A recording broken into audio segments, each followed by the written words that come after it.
जूली, आप इस वक्त देख रहे हैं द इंडिया टॉप।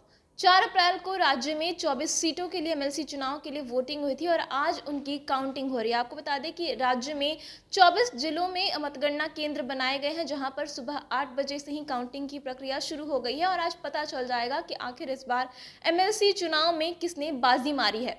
आपको बता दें कि इस चुनाव में जेडीयू और भाजपा गठबंधन के तहत चुनाव लड़ रही है। वहीं आरजेडी जो है वो भाकपा माले के साथ चुनाव लड़ रही है। 23 सीटों पर आरजेडी ने अपने उम्मीदवार उतारे थे, तो वहीं एक सीट भाकपा माले के लिए छोड़ी थी। इसके साथ ही वीआईपी को लेकर के भी काफी बवाल हुआ था चुनाव के पहले, और ऐसे में आज काउंटिंग हो रही है तो आज साफ हो जाएगा कि आखिर जितने भी दल जीत का दावा कर रहे हैं उनमें से असली में इस बार किसने बाजी मारी है। इस चुनाव में मुख्य रूप से भाजपा, जेडीयू और तेजस्वी यादव की आरजेडी के बीच मुकाबला है। कांग्रेस ने इस बार अपने दम पर विधान परिषद का चुनाव लड़ा है। 24 सीटों के लिए चुनाव में कुल 1,34,000 मतदाता थे। विधान परिषद के चुनाव के लिए मतदाता के रूप में सांसद, विधायक, विधान पार्षद, मुखिया, वार्ड सदस्य, पंचायत समिति सदस्य, जिला परिषद सदस्य आदि ने अपने मताधिकार का इस्तेमाल किया था। इस चुनाव में तकरीबन 98% मतदाताओं ने अपने मताधिकार का प्रयोग किया था। वहीं कुल मिलाकर 187 उम्मीदवार चुनावी मैदान में उतरे थे। इस चुनाव को लेकर सुरक्षा के पुख्ता प्रबंध किए गए थे। इसके लिए 534 प्रखंडों में मतदान केंद्र बनाए गए थे और अब गुरुवार को इसकी मतगणना हो रही है। इस बार के बिहार विधान परिषद के चुनाव में आरजेडी और एनडीए के बीच सीधा चुनावी मुकाबला है। कहीं कहीं निर्दलीय उम्मीदवार ने मुकाबले को और भी दिलचस्प बना दिया है। इस चुनाव में तेजस्वी यादव की पार्टी आरजेडी 23 सीटों से अपने उम्मीदवार उतारे हैं, जबकि एक सीट समझौते के तहत सीपीआई को दे दी गई थी।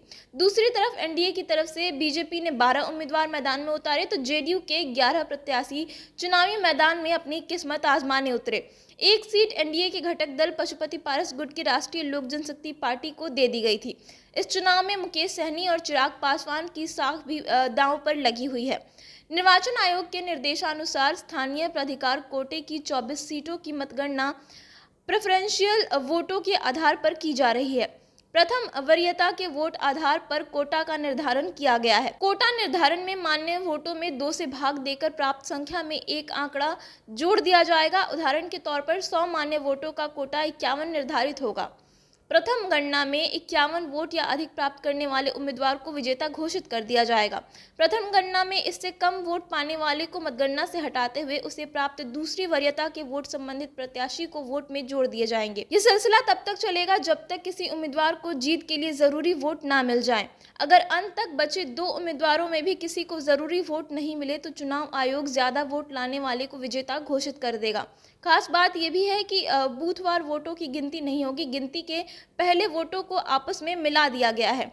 तो इसके साथ ही अब वोटों की गिनती शुरू हो गई है 8 बजे से ही, और शाम तक पता चल जाएगा कि आखिर एमएलसी चुनाव में इस बार कौन बाजी मारने वाला है, एनडीए या फिर आरजेडी और सीपीआई जो साथ में मिलकर के चुनाव लड़ी थी, इस बार उनकी किस्मत चमकने वाली है। फिलहाल इस वीडियो में इतना ही है। वीडियो आपका कैसा लगा हमें कॉमेंट करके जरूर बताएं। साथ ही अगर अभी तक आपने हमारे YouTube channel the India top को सब्सक्राइब नहीं किया है तो इसे सब्सक्राइब कर लें।